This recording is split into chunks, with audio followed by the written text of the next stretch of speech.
রাজনীতির মাঠে উত্তেজনা, প্রধান উপদেষ্টার সঙ্গে নাহিদের সাক্ষাৎ, পদত্যাগের মতো সিদ্ধান্ত না নেওয়ার অনুরোধ, সর্বদলীয় বৈঠক ডাকার আহ্বান জামায়াত আমিরের। দখল দূষণে মৃত প্রায় ঢাকার 4 নদ নদী, এখনই পদক্ষেপ না নিলে 20 বছরে ক্ষতি হবে প্রায় $51 বিলিয়ন। ভুল নকশায় পিলারের স্থাপনে দখলদারদের পোয়াবারও।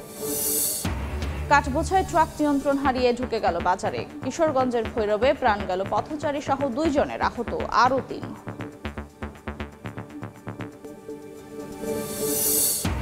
আমদানি করা গাড়ির ভার আর বহন করতে রাজি নয় চট্টগ্রাম বন্দর, 80% মোংলায় পাঠাতে মন্ত্রণালয়কে প্রস্তাব।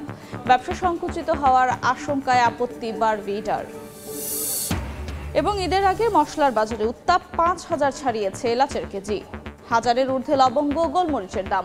স্বস্তির খবর ব্রয়লার মুরগি, মিনিকেট চাল ও সবজির দরে।